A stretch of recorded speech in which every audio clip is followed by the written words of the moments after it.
संगीत नाटकाच्या दुनियेतील एक अजरामर कलाकृती जिने लाखो मनावर अधिराज्य केलं, संगीत मान अपमान हे नाटक आणि ह्याच नाटकावर आधारित सुबोध भावे सर दिग्दर्शित संगीत मान अपमान हा चित्रपट.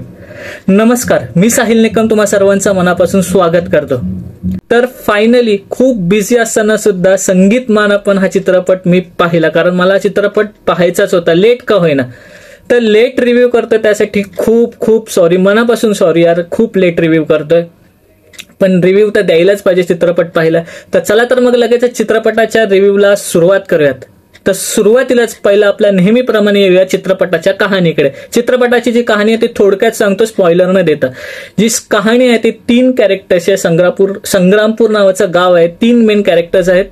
चंद्रविलास आहे, धैर्यधर आहे आणि भामिनी आहे. चंद्रविलास हा कपटी आहे, त्याला त्याच्या बालमैत्रिणीसोबत म्हणजे भामिनी सोबत लग्न करायचं आहे. आणि जो धैर्यधर आहे तो खूप धाडसी आहे. त्याच्या धाडसाच्या जीवावर त्याच्या लग्नाचा प्रस्ताव भामिनी समोर ठेवला जातो. तर त्याची आई सुद्धा असते तिथे त्या दरबारामध्ये.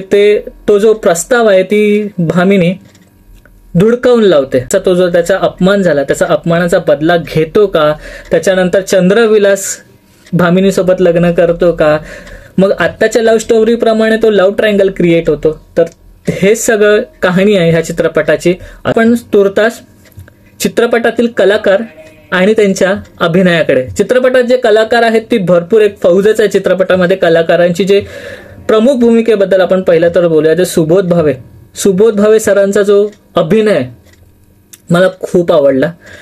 पण ह्या व्यक्तिरेखेसाठी किंवा कॅरेक्टरसाठी नाही का यंग कलाकाराची गरज होती असं मला पर्सनली वाटतं. पण अभिनय त्यांचा उत्तम झाला. अभिनयाबद्दल जर का बोलायचं तर सुमित राघवन याचा चंद्रविलास, त्यांनी ती भूमिका जबरदस्त पार पाडलेली आहे. फक्त मला त्यांच्या ह्याच्यामध्ये एकच वाटलं की त्यांची जी मूच आहे ना ती आर्टिफिशियल वाटते मला.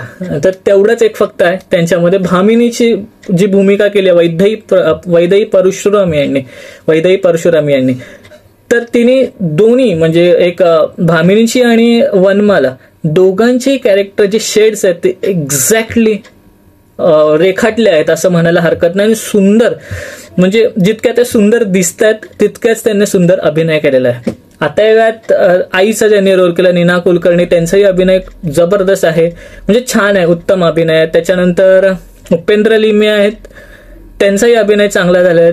आणि शैलेश दातार सुद्धा आहेत ज्येष्ठ सेनापती म्हणून, तर त्यांचाही रोल उत्तम आहे. सपोर्टिंग रोलमध्ये सगळेच कलाकार उत्तम आहेत. आता येऊयात चित्रपटाच्या संगीताकडे. संगीत म्हणजे जे म्युझिक आहे ते मला जास्त त्यातलं काही माहिती नाही, कारण म्युझिकचा क्लासिकल बेस असणारा हा चित्रपट आहे, त्यामुळे मला त्यातली काही माहिती नाही. परंतु एवढंच सांगतो की मला त्यातली गाणी खूप आवडली. म्हणजे वंदन हो असेल, त्यानंतर ऋतू वसंत हा जितकं ऐकायला गाणं छान वाटलं तितकंच बघायला सुद्धा मोठ्या पडद्यावरती खूप छान वाटलं. त्याच्यानंतर शूर आम्ही वंदिले हे गाणं खूप छान होतं. काही असं म्हणतात की नाट्यपदावरनं ते जे नाट्यपदा होते त्याच्यामध्ये त्यावरनं ही गाणी घेतलेली आहेत, त्याच्यामध्ये काही इम्प्रोव्हायझेशन केलेलं आहे. पण ज्यांनी नाटक पाहिलं असेल ना तर त्यांना मला असं वाटतं की थोडासा विरस किंवा नाही आवडला असेल हे, कारण त्यांना हवं असतं की त्यांचं जे नाटक आहे त्यांचे जे मूळ गाणी आहेत किंवा पद आहेत ती एक्झॅक्ट असली पाहिजेत. तर कदाचित त्यांना विरस येऊ शकतो असं मला वाटतं. आता ही झाली संगीताची बाजू. आता येऊयात आपण दिग्दर्शनाकडे. सुबोध भावे सरांचं दिग्दर्शन आहे, उत्तम दिग्दर्शन आहे, त्यामध्ये काहीच त्रुटी काढण्याची गरज नाही आणि किंवा काहीच काढूही शकत नाही. आता येऊयात कला दिग्दर्शन किंवा तांत्रिक बाजूंकडे. आता VFX म्हटलं तर मराठी चित्रपटांचं कसं असतं तुम्हाला माहिती आहे. आपण कम्पेअर करूयात नको साऊथशी. आपण ह्या फक्त चित्रपटाच्या कंटेंटकडे येऊयात. कंटेंट खूप चांगलं आहे, त्यामुळे VFX कडे पाहायची गरज नाही.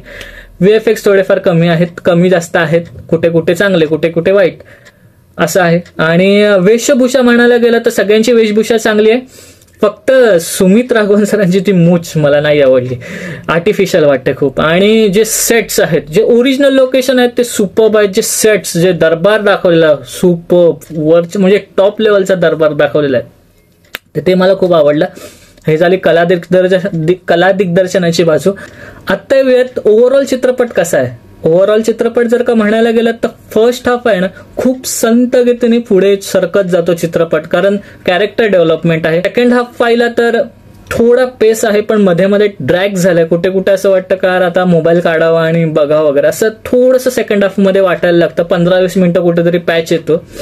आणि त्याच्यानंतर जर तुम्ही क्लायमॅक्स पाहिलात तर क्लायमॅक्स मला खूप आवडला, आनंददायी आणि खूप मस्त क्लायमॅक्स आहे. तर क्लायमॅक्स तर मला खूप आवडला. पण जर का जे चित्रपटाची जी लेंथ आहे, आता तुम्ही म्हणाल की 2.5 तासाचा चित्रपट आहे, जर का मी 2.5 तास थिएटरमध्ये राहतोय तर तो स्क्रीन प्ले पण तितकाच फास्ट पाहिजे, मला एक एक गोष्टी घडताना पटापट पटापट दिसल्या पाहिजे, असंही असतं ना, बोर व्हायला नको. सो तो ती जी 2.5 तासाची लेंथ आहे ती थोडी कमी असती तर अजून मजा आली असती. आणि दुसरी गोष्ट म्हणजे ना, कट्यार काळजात घुसलीमध्ये जो स्पार्क होता ना, ती एक म्हणजे बोलतात ना वेगळीच मजा होती. गाण्यांमध्ये असेल, त्यांच्या क्लासिकल बेस गाणी होती त्याच्यावर असेल, किंवा त्यांच्यामधले जे कॅरेक्टर्स होते त्याच्यामध्ये स्पार्क होती, ती ते एक वेगळंच मिश्रण तयार झालं होतं. आणि ते इथे कुठेतरी ते मिश्रण आहे ना ते कमी पडतं असं मला वाटतं. एकूणच आहे ना काय ना काय कुठेतरी मिसिंग वाटतं असं मला वाटलं. बाकी तर चित्रपट खूप चांगला आहे, पण मला वाटतं की हे जर का काही त्रुटी आहेत, ज्या छोट्या छोट्या बारकावे आहेत, ते जर का करेक्ट केले असते तर नक्कीच हा कट्यार काळजात घुसलीचा त्याला स्पार्क, ह्या चित्रपटाला सुद्धा स्पार्क आला असता आणि अजून चित्रपट उठून दिसला असता असं मला वाटतं. तर हे होतं माझं ओव्हरऑल चित्रपटाबद्दलचं मत. काय बोलू, मला काय व्यक्त हो, कारण सुबोध भावे सरांकडनं खूप एक्सपेक्टेशन असतात यार, पण ते इथे कमी पडतात आणि मग त्यांचा चित्रपट एव्हरेज मध्ये जातो आणि चालत नाही, तेव्हा खूप वाईट वाटतं. हे होतं माझं चित्रपटाबद्दलचं रिव्ह्यू. आणि चित्रपटाला जे मी रेटिंग देणार आहे ती आहे 5 पैकी 3 स्टार्स. तुम्ही चित्रपट पाहायला जावं की नाही तर मी म्हणेन की वन टाइम वॉच नक्कीच आहे. तुम्ही चित्रपट पाहायला जाऊ शकता. ज्यांना संगीताची जी आवड आहे ते त्यांनी हा चित्रपट नक्कीच पाहायला पाहिजे आणि तुम्ही जाऊ शकता. फक्त एवढंच की थोडं कुठे कुठे बोरिंग वाटेल तर तुम्ही मोबाईल काढू शकतात, तेवढा भाग अवॉइड केला तर पुढे चित्रपट चांगलाच आहे. सो हे तो माझा रिव्ह्यू आणि माझं म्हणणं आहे चित्रपटाबाबतीत. तुम्हाला हा चित्रपट कसा वाटला आणि तुम्हाला चित्रपटाचा ह्या रिव्ह्यू कसा वाटला तेही मला कळवा. तोपर्यंत आपलं पिक्चर प्लॅटफॉर्म जे चॅनल आहे ते पाहत राहा. आणि हो यार, लास्ट बट नॉट लिस्ट, स्वतःची काळजी घ्यायला विसरू नका.